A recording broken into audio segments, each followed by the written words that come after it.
अब देखिए, मैंने आपको कहा था कि आज 3 वीडियो आपको देंगे, तो आज ये तीसरा वीडियो है लैग्रेंज थ्योरम का।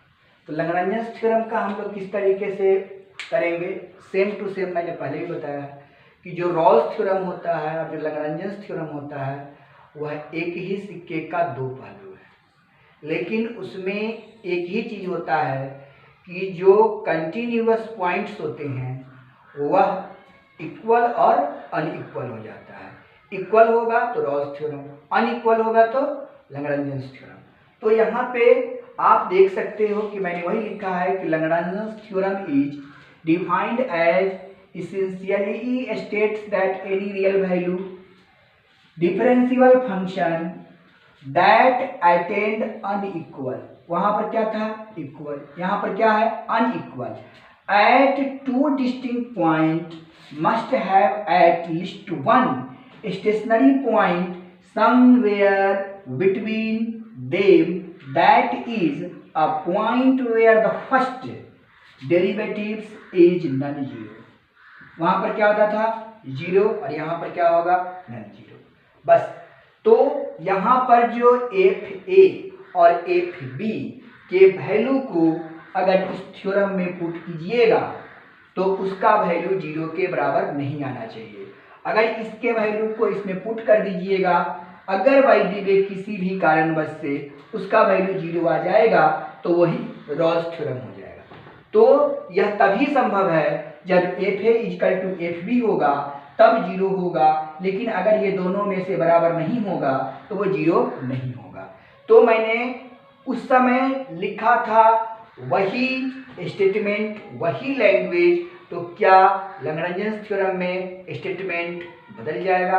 नहीं सर, नहीं बदलेगा, सब कुछ वही रहेगा, केवल यहाँ पर वहाँ पर इक्वल था तो F A equal to F B लिखते थे, यहाँ पर अनइक्वल है तो F A not equal to F B लिखेंगे।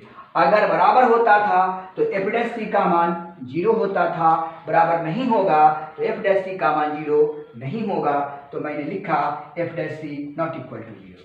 तो उसको भी मैंने ये न्यूमेरिकल बनाने के आधार पर डिफाइन किया गया। You can say another word Lagrange theorem is defined as F X is continuous, कोई बदलाव मैंने किया है, वही लिखा F X is continuous at A B, differential at A B in open interval. क्या ये दोनों में कोई बदलाव मैंने किया? नहीं।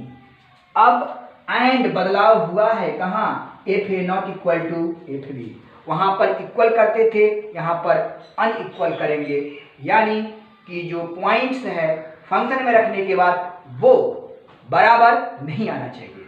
बराबर आ जाएगा तो रॉल्स थ्योरम, बराबर नहीं आएगा तो लैग्रेंज थ्योरम। आप रट जाओ इस बात को, बराबर आएगा रॉल्स थ्योरम, बराबर नहीं आएगा लैग्रेंज थ्योरम। ऑब्जेक्टिव क्वेश्चन में पूछता है कि F X is continuous and differentiable at F A is equal to F B is, option रहेगा रॉल्स थ्योरम, लैग्रेंज थ्योरम, क्या होगा?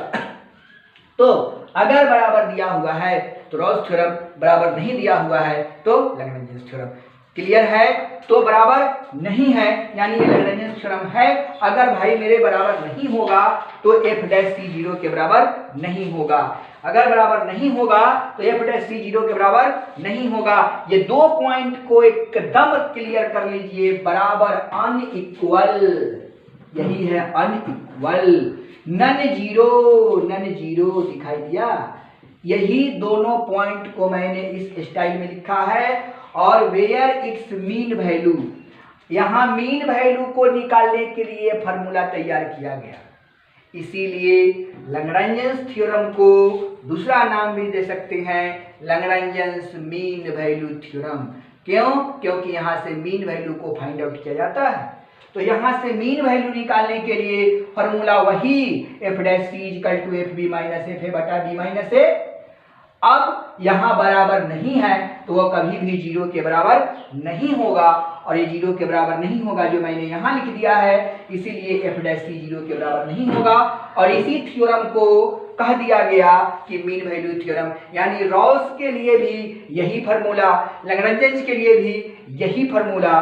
अंतर यही होगा कि उसमें f डैश सी 0 होगा और यहाँ f डैश सी 0 के बराबर नहीं होगा। कोई स्टेटमेंट में परिवर्तन नहीं, 2 पॉइंट को रटिए, बराबर 0 रॉल्स थ्योरम, बराबर 0 नहीं लैग्रेंज थ्योरम। तो अब इस पर एग्जाम्पल देते हैं और आपको समझाते हैं।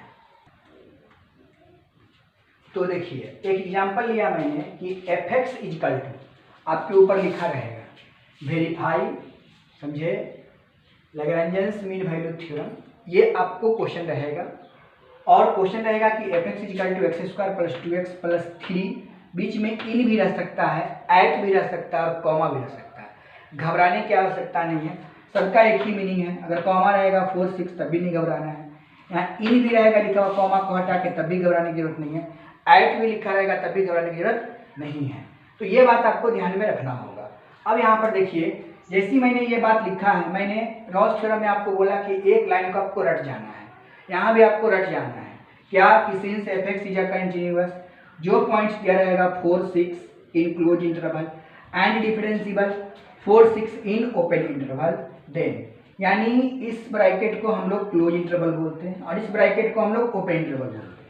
इतना लिखने के बाद ऐसी ऐसी लाइन लिख डालिएगा, आपको 2 नंबर मिल जाएगा। ये नहीं काम कीजिएगा तब भी। और ये लॉन्ग क्वेश्चन पूछता है, मैं आपको बता दूं ये लॉन्ग क्वेश्चन में आता है। तो इतना लिखने के बाद मैंने बोला था जो मैं रॉल्स थ्योरम में किया था वही लैग्रेंज थ्योरम में करेंगे।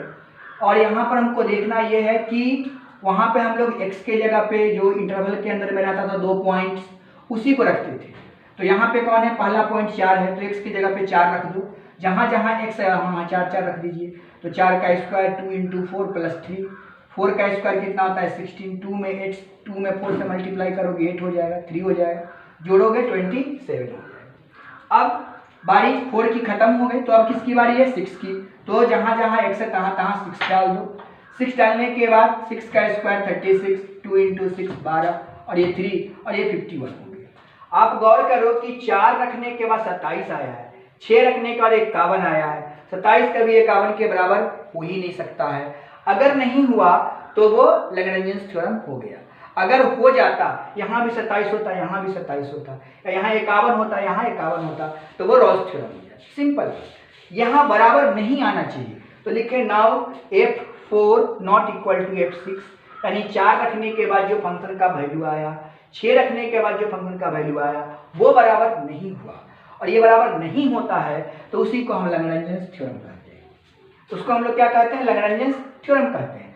अब इसको हमको दिखाना है मीन वैल्यू थ्योरम।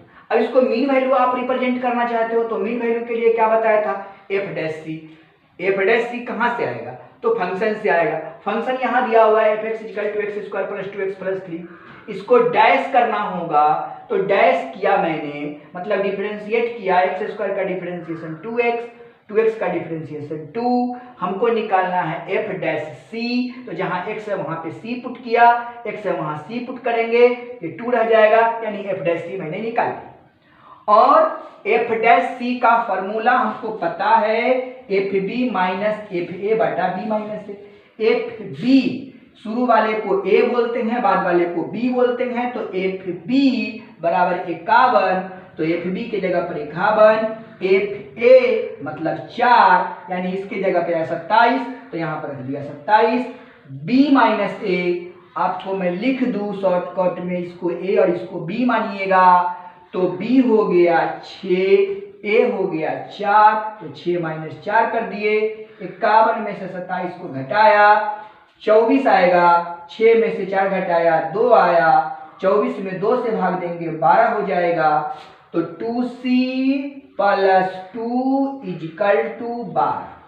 तो आप इस बात को देख लीजिए कि 2c प्लस 2 इजिकल टू 12 है, ये प्लस में 2 है तो 2 जाके माइनस में हो जाएगा, तो 12 में से 2 जाएगा तो 10 बच जाएगा। तो यहाँ से 2c इजिकल टू 10, तो c इजिकल टू 10 में 2 से भाग देंगे तो 5 आ गया, यानी c का मान जो आया वो कितना आया 5। और ये c का वैल्यू जो 5 आया है वह किससे संबंध रखता है, तो 4 और 6 से। तो बिलोंग्स टू 4 और 6 लिख दीजिएगा, c इजिकल टू 5 आ जाएगा।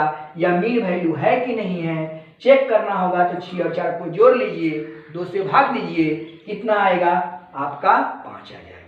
यानी कि ये वेरीफाई हो गया कौन सा, लैग्रेंज मीन वैल्यू थ्योरम। यानी कि C = 5 बिलोंग्स टू 4 6 लिख दीजिएगा।